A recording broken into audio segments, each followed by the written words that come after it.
In the beginning, there was darkness, and then, bang, giving birth to an endless expanding existence of time, space, and matter. Now see further than we've ever imagined, beyond the limits of our existence, in a place we call the universe.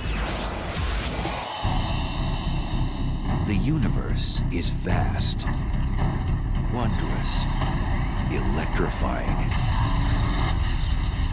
But for space travelers looking for a thrill ride, it could be a one-way ticket. It's a place from which you can't return, or at least not in the form in which you went in. Go where no one has dared to venture. Take a virtual tour of the deadliest places in our galaxy and beyond.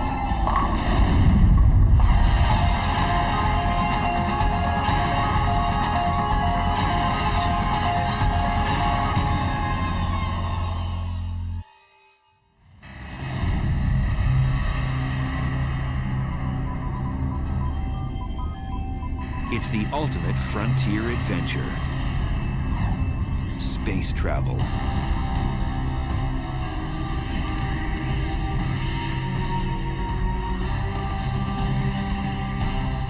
But when trekking through the galactic jungles, one must steer clear of the cosmic hot zones, places teeming with violence and intrigue.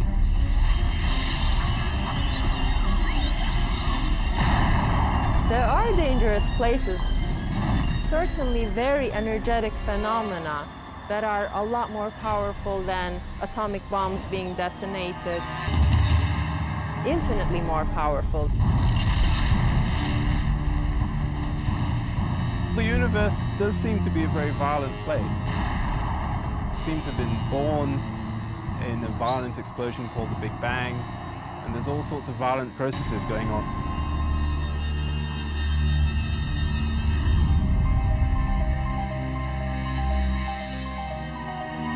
On December 27, 2004, satellites picked up the greatest cosmic explosion ever recorded.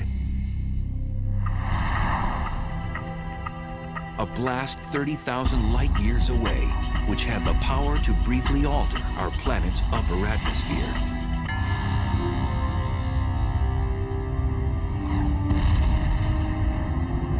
The blast was caused by a magnetar, the densest and one of the most dangerous stars in space. The magnetic field strength of a magnetar is about 1,000 trillion times the magnetic field energy of the Earth. And for reference, this would wipe the information off a credit card at a distance of about 100,000 miles away. Now this distance is sort of half the distance to the moon, so it's very nearby by astronomical standards. These mischievous stars have the strongest magnetic field in the universe. Scientists have confirmed 12 of these rare stars in our galaxy, and there may be more.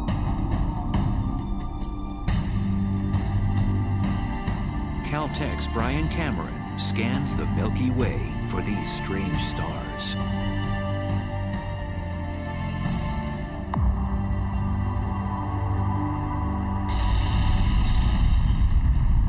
Magnetars are a special class of neutron stars with ultra-strong magnetic fields, the densest form of matter in the universe. The first magnetar showed itself in the form of a high-energy event that was detected in the late 70s, although at the time we didn't know that it was a magnetar. It wasn't until the early 90s that researchers suggested that these objects were dominated by magnetic fields, and that the magnetar theory was actually confirmed. Magnetars are born out of the death throes of massive stars. When a star dies, it begins to collapse and go supernova. Sometimes a dense neutron star forms from the cinders of that supernova explosion. During the process, a few neutron stars become magnetars, which possess a strong magnetic field. These stars eject high-energy emissions of X-rays and gamma rays. We think that normal neutron stars are born from regular stars that are something like 10 or 20 times the mass of the sun. But there's evidence that magnetars are born from possibly even more massive stars than this, something like 40 times the mass of the sun. Typically, a star of such mass would be too heavy to form a neutron star. Instead, its mass would collapse into a black hole. Black holes are formed from cramming a certain amount of mass in a certain volume, and for whatever reason, these stars are unable to do that. One theory is that some massive stars undergo a weight loss program right before exploding as a supernova, losing 90% of their mass. So instead of collapsing into a black hole, the emaciated star becomes a neutron star with extreme magnetic powers. When the magnetic force gets incredibly strong, it deforms the magnetar's crust, creating seismic events called starquakes on its surface. Eventually, this crust breaks under the stress, and the magnetic field reconfigures itself into a lower energy state. And when this happens, a fireball is launched off the side of the star. So starquakes on neutron star surfaces are thought to give rise to these giant flares that we see.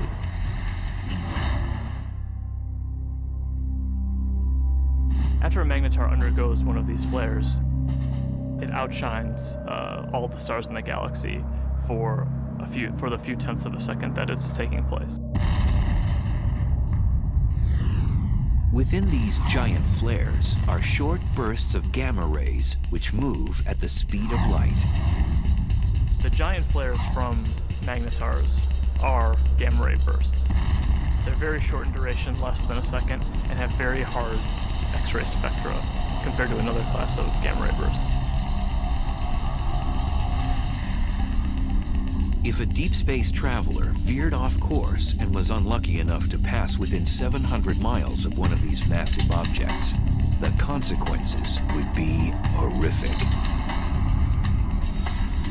The magnetic field of the magnetar can literally warp the atoms in human flesh, and its gravitational forces would tear a person apart.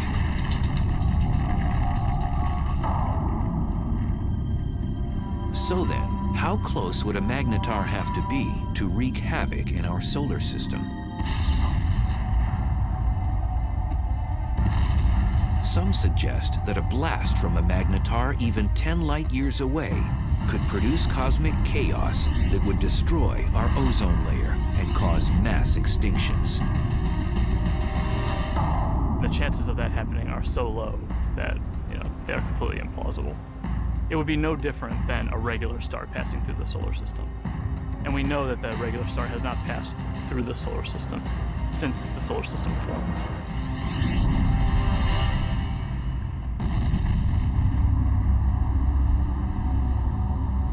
Scientists think that magnetars are only a few thousand years old and will become dim after 10,000 years. We're just now starting to understand the life cycle of magnetars. We think that they're very young, but how young is still uncertain.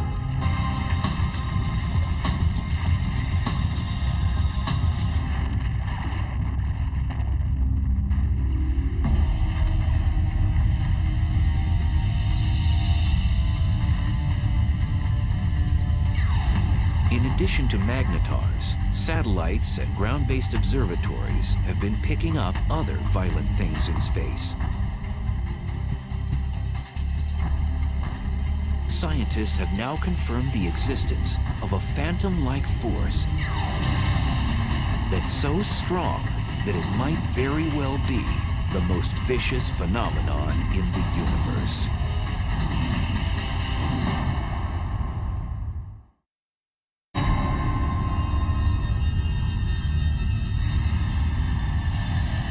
Stealthy villains haunt each and every galaxy.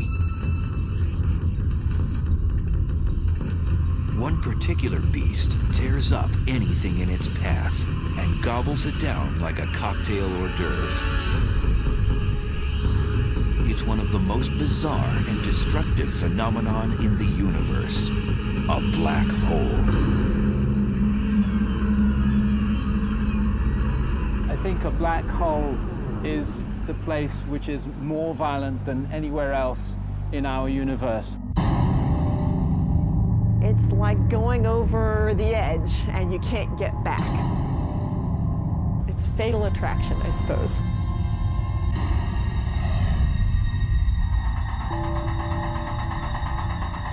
A black hole is a region of space where the pull of gravity is so immense that nothing can escape it, not even light.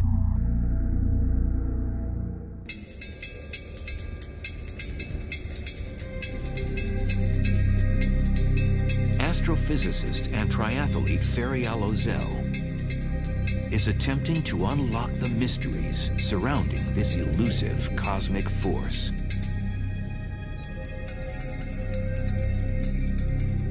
In a black hole, the gravity is so strong that no other force can compete with it, so everything collapses to a single point. Ozel says whatever has a close encounter with a black hole will fall victim to its relentless tidal force of gravity. Imagine you're swimming in a pool and there is no current. You can go whichever direction you want. Now imagine you're taken out of this pool and you're in a river.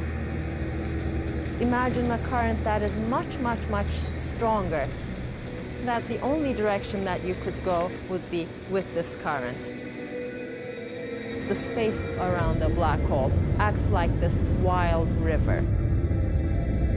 You could never fight this enormous drag that you feel.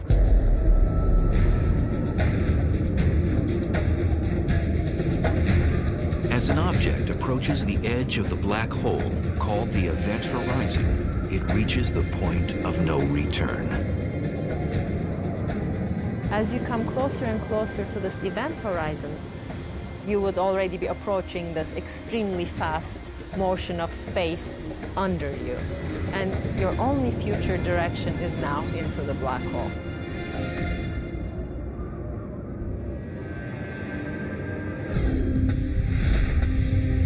The idea of the black hole as a whole sometimes can be a little bit confusing. What it really is, in some sense, it's a place from which you can't return, or at least not in the form in which you went in.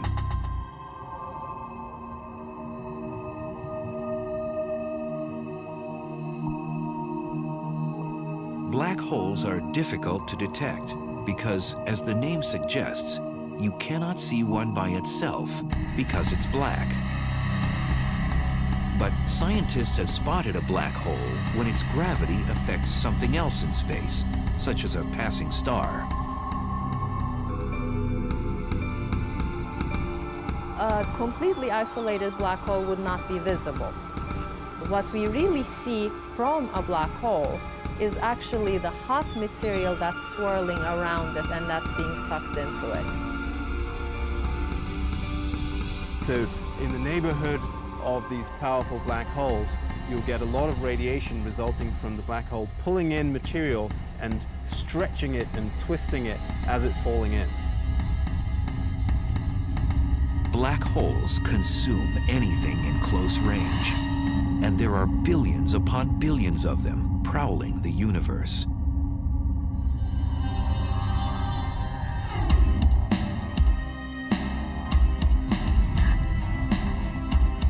Astrophysicist Andrea Ghez is one of the world's leading black hole hunters. Black holes are not picky eaters. They'll dine on whatever get nearby. So they will happily eat gas. They will happily consume a star or a planet. When a black hole dines on a star, it does so first by tearing it apart.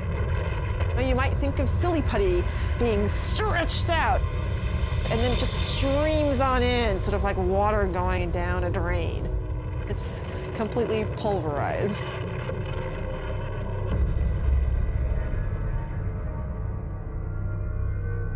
Black holes are produced, we believe, by the collapse of the core of a massive star, something like 25 or 30 times the mass of the Sun or more. When it comes to the end of its lifetime, a massive star burns its core all the way past helium, carbon, nitrogen, oxygen, all the way to iron, which has no more nuclear fuel.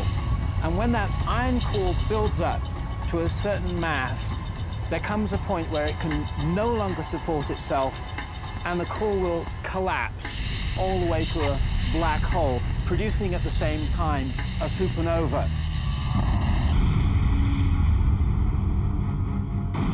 The supernova sends out explosive amounts of energy, so anything in its vicinity will get obliterated.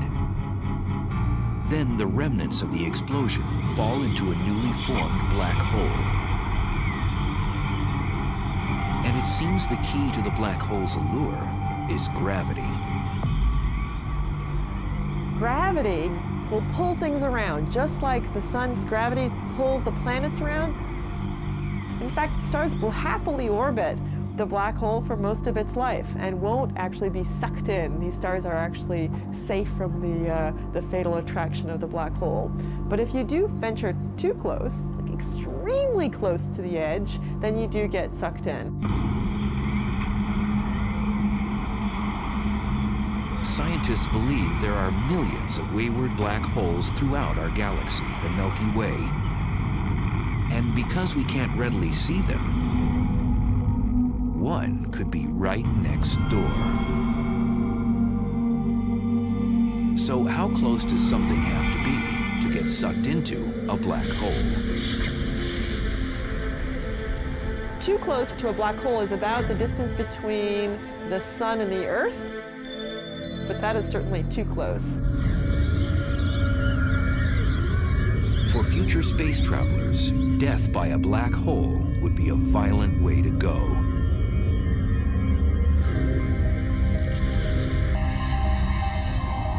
The method by which a black hole could kill you depends on how big the black hole is. They come in two categories. Most of them are the stellar mass black holes, which are 5 to 30 times the mass of our sun. If the black hole is stellar-sized, then the tidal forces near the black hole are strong enough that it will tear you apart tidally, even well outside the event horizon. If you wanted to fall into a black hole, you certainly wouldn't want to fall into one of those. It will spaghettify you. But in addition to the stellar-sized black holes, there are others that are mammoth, millions to a billion times the mass of the sun. And now scientists believe that these monsters hold center court in every galaxy, including our own.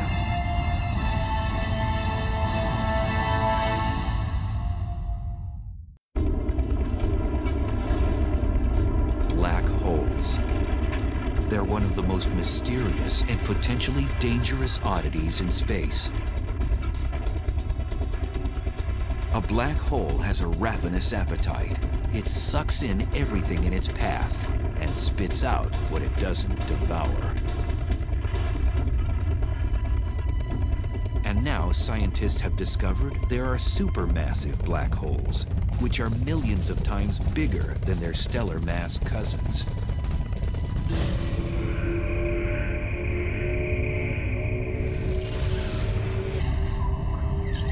And evidence suggests that supermassive black holes were born after the Big Bang, when the universe was first created. The leading idea is that they would have formed just like a stellar black hole from the collapse of the core of a massive star. But then they grew by feeding grossly from the gas, from other galaxies which collided with them.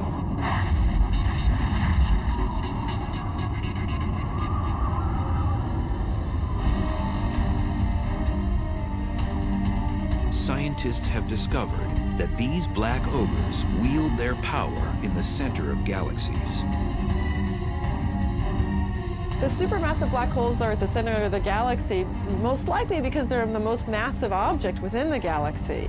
Massive objects tend to sink to the middle, so you'll always find them at the center of a galaxy. For a long time, scientists didn't think a supermassive black hole existed in our neck of the universe, the Milky Way.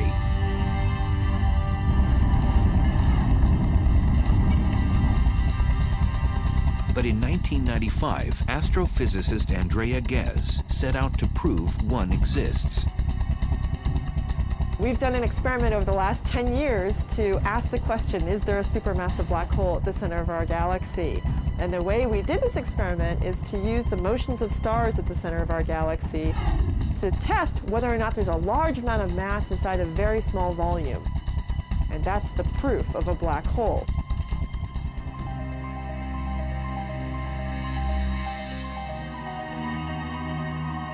At the Keck Observatory in Hawaii, which houses one of the largest telescopes in the world, Ghez began using a groundbreaking technology called adaptive optics, which brings into focus faraway objects. So this is without adaptive optics. This is what you would see. In this big square, there's nothing. We turn adaptive optics on, and you see the stars. This region contains the stars that provide the keys to our experiment. So we want to watch how these stars move. Ghez noticed that there was a large cluster of stars orbiting around an invisible object at the center of our galaxy. And they were moving at an unusually rapid rate. So we can actually see these stars that are really close to the center, and we can watch them go around. Those stars go around the black hole just the way the planets orbit the sun. The orbits tell us where the black hole is, so it's located right where the star is. That's the center of our galaxy. And the details of exactly how fast these stars are going around and how tight the orbits are tells us the mass of the black hole, which we think today is 4 million times the mass of our sun. For Ghez, confirming that a supermassive black hole indeed exists at the heart of our galaxy was like summiting Mount Everest.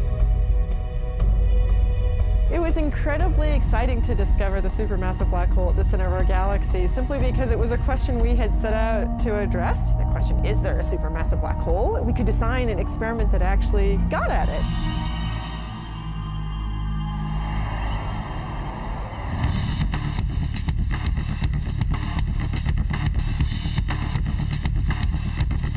Astrophysicist Andrew Hamilton says death by a supermassive black hole would be much different than by its smaller stellar mass relative.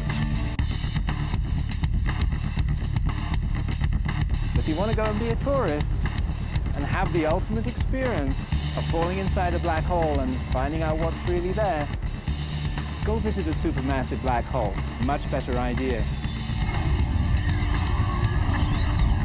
Unlike a stellar black hole, which would rip you to shreds before entering its deadly vortex, a space explorer could actually experience free-falling inside a supermassive black hole. Inside a supermassive black hole, it turns out that even though the black hole is more massive, it's also much larger in size, and that means that the tidal forces are weak enough that you could pass through the event horizon and fall deep inside the black hole without being tidally torn apart. But deep down inside the black hole, the centrifugal force of the rotation of the black hole provides effectively a repulsion. If there's any matter at all inside it, then stuff that's falling in will tend to collide with stuff that's trying to get out. And the result of that collision of energies is an unimaginably chaotic maelstrom of super hot, dense plasma. And in that case, your fate is that it can roast you.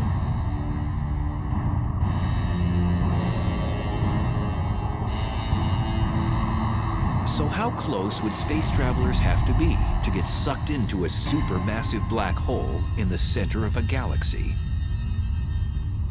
For a supermassive black hole, you would have to be about 1 million to 1 billion miles from the black hole to feel its influence.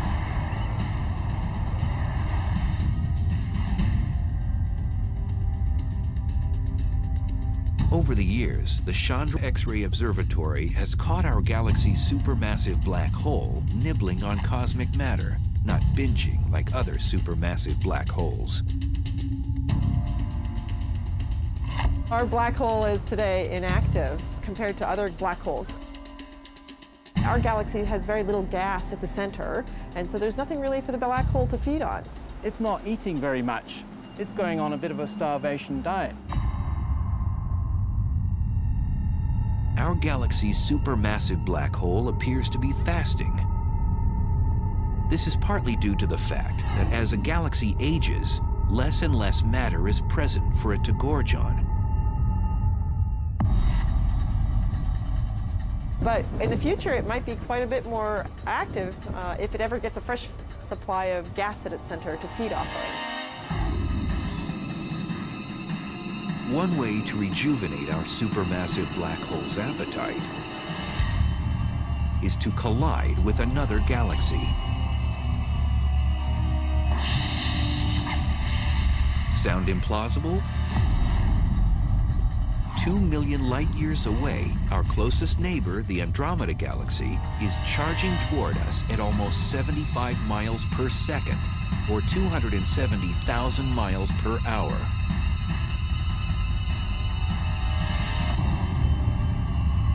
In the future, scientists predict the two galaxies will collide. And upon impact, the larger galaxy may engage in one of the most primitive acts known in the universe.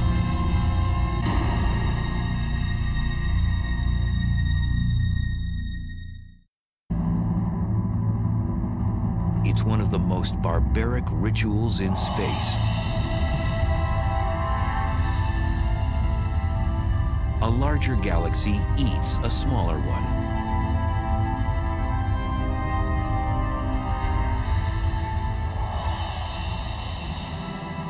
The scenario isn't a science fiction writer's fantasy. It's a cosmic reality. It's called galactic cannibalism.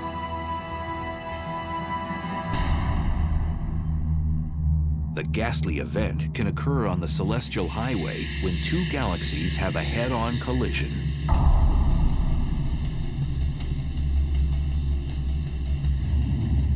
Both eventually meld together in a less than harmonious merger.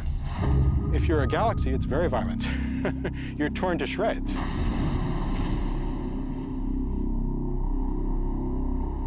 Joshua Barnes studies galaxy mergers. Acting like a crime scene investigator, he admits his research is a bit like inspecting a car crash. Imagine that you come across the scene of a car crash.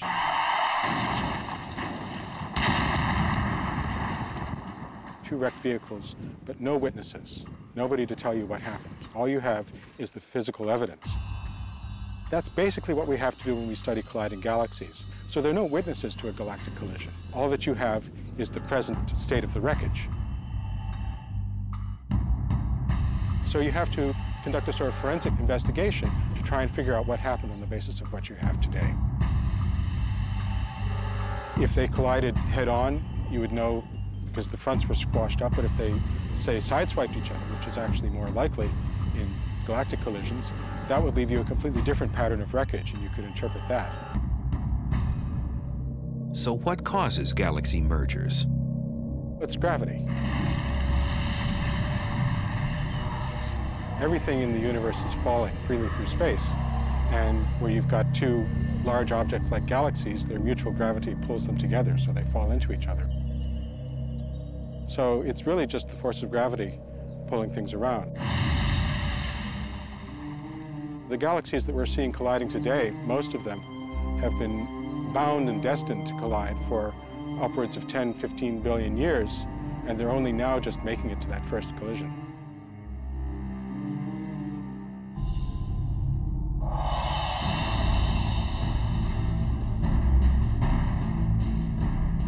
Our own galaxy, the Milky Way, is moving toward our neighbor, Andromeda.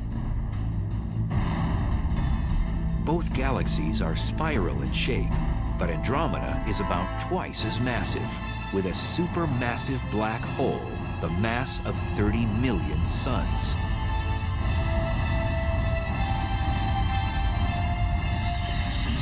It'll look a lot like a dance. And you see the two galaxies come close together, so they kind of dance around each other, getting closer and closer and moving faster and faster before they finally come together. But at the point of impact, these galactic dancers will do more than pirouette. Each one has a spiral disk of stars, and then surrounding that, a halo of dark matter, invisible material that we can detect by its gravitational field. These two dark halos, which are much larger, will overlap as the galaxies pass by. Eventually, as the two galaxies spiral around each other closer and closer, you can no longer distinguish them as separate systems, and finally the nuclei merge.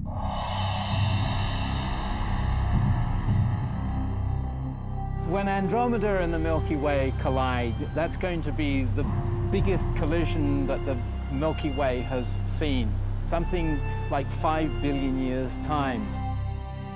The good news is that we, the solar system, will have a grandstand view. What will happen is that two galaxies, their spiral disks, are going to get tidally torn apart into fantastical shapes.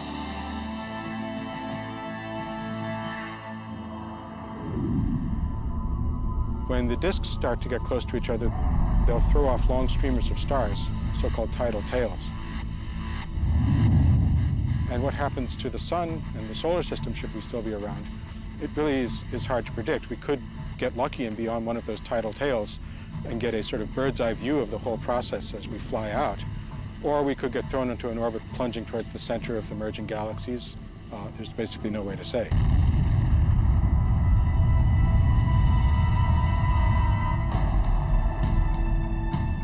During the merger, if our solar system moves through the suburbs or the edges of Andromeda, we might not notice anything. On the other hand, countless stars and space material could be propelled towards the planets, potentially disrupting their orbits around the sun. Moreover, the entire galaxy could face cosmic upheaval. We could have consequences which would nonetheless be dangerous. First of all, we could have a lot of star formation as a consequence of the merger. Currently, both the Milky Way and Andromeda Galaxy have plenty of interstellar gas, the raw material from which stars are born. Now that would mean a lot more evolved stars, supernova, going off in our vicinity. And that could create shock waves, blast waves, bursts of cosmic rays, which would have nasty consequences.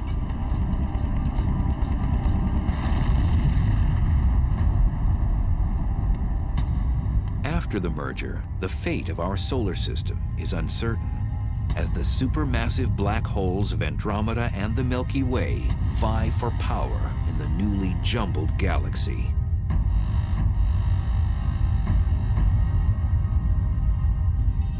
When they merge, they're going to form a new galaxy, and these two supermassive black holes will gradually spiral into the middle of the new galaxy. They will be a binary black hole for a short time. And these black holes will start to swallow gas as the collision stirs things up. Gas will fall into those black holes. They're going to turn on. They're going to start emitting radiation. But the potential for fireworks, possibly for fueling the black holes at the centers of the galaxies, matter falling into them, possibilities like that do exist. And then the only safe place to watch the process would be on one of those tidal tails riding out and escaping the collision.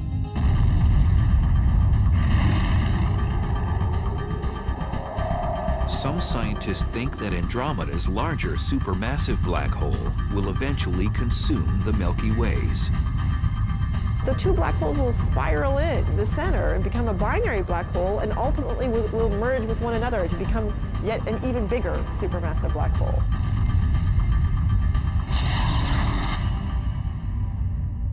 So a small galaxy colliding with a large galaxy is likely to be dominated by the larger galaxy. It'll essentially have most of its material absorbed by that galaxy and become subsumed into it.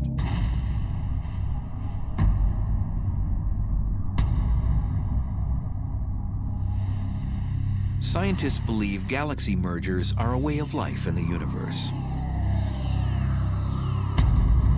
Modern galaxies, including the Milky Way, have grown larger by cannibalizing smaller galaxies. Every galaxy that we see has probably been through many collisions. The Milky Way has a central bulge of stars, which are probably the relic of a previous collision. Most scientists agree that the much-anticipated merger between the Milky Way and Andromeda won't happen for at least 3 billion years.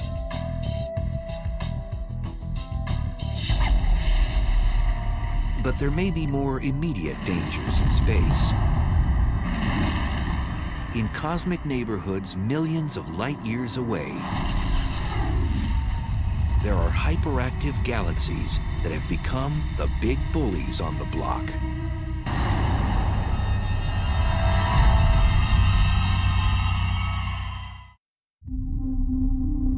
At the heart of some galaxies lives a cosmic monster.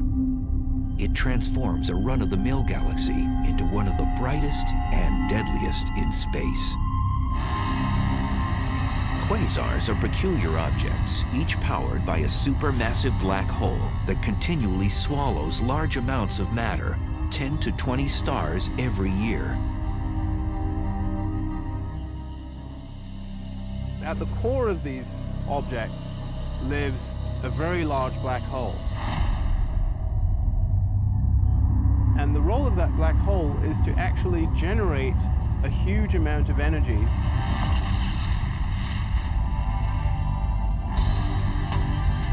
Quasars are the most energy-efficient mechanisms in the cosmos. They give off more power than 100 normal galaxies. And they're 10 trillion times brighter than our sun.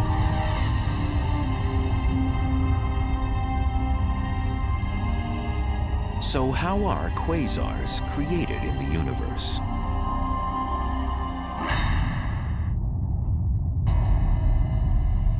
There's a fairly good connection between the last stages of a galactic merger and the so-called quasar phenomenon.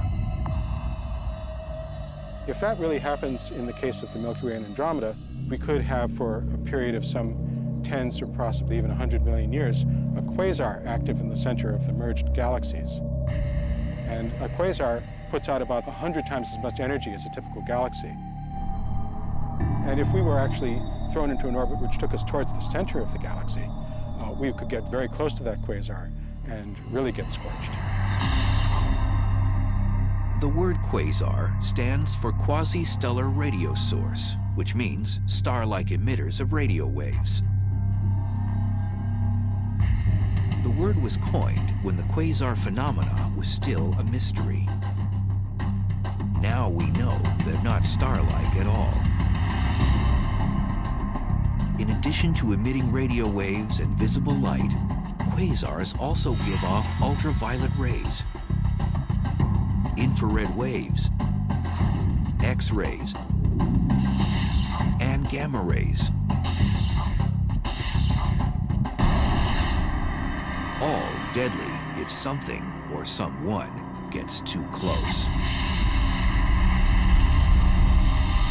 A quasar is a supermassive black hole at large distance that is active. It's powerful, it's emitting light, and we can observe it in many wave bands. Quasars were first discovered in the 1960s, but as radio telescope imaging got better, astronomers discovered that some of those quasars also have powerful jets beaming out of them. These particular quasars are called blazars, probably some of the most violent phenomena in the universe.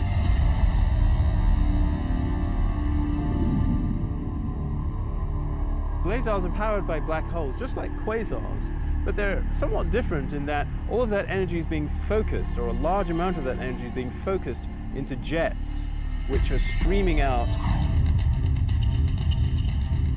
A blazar's aggressive plasma jets produce radiation in the form of radio waves all the way through the spectrum up to high-energy gamma rays.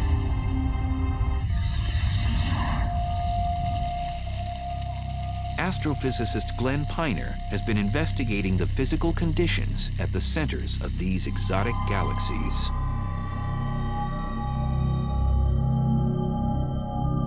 We can use this fountain to visualize the geometry of a blazar. If that circular base of the fountain represents the accretion disk, then the jet of water that's coming up represents the jet of plasma coming out from the blazar. And if the Earth is sitting up in the direction that that water is going, then we would see this object as a blazar. To an astronomer, it's like looking down a fire hose. It really gets you in the eye. You see this bright, blazing thing that we call a blazar. These blazar jets move exceptionally fast. The fastest observed move at 99.9% the speed of light. If you were to take a small object like this bowling ball and you wanted to accelerate it up to 99.9% of the speed of light, you would have to give this bowling ball all the energy produced in the world for an entire week to accelerate it to that speed.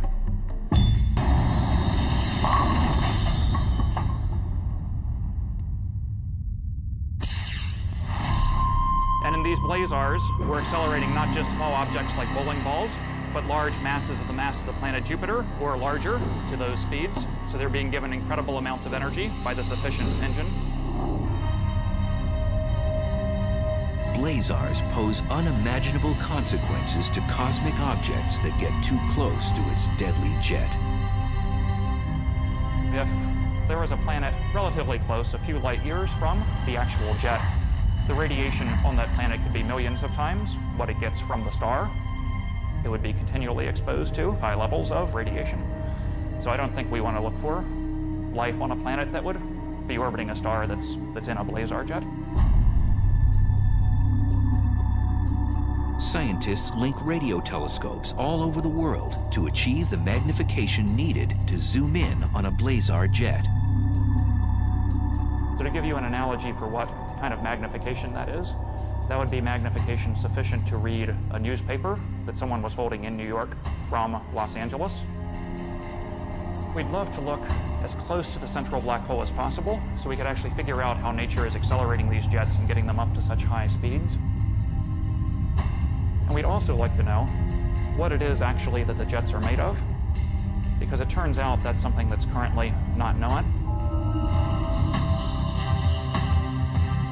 Until more is known about blazars, astronomers will keep a neighborhood watch for them, as well as all the other dangerous places in our uncontrollable universe.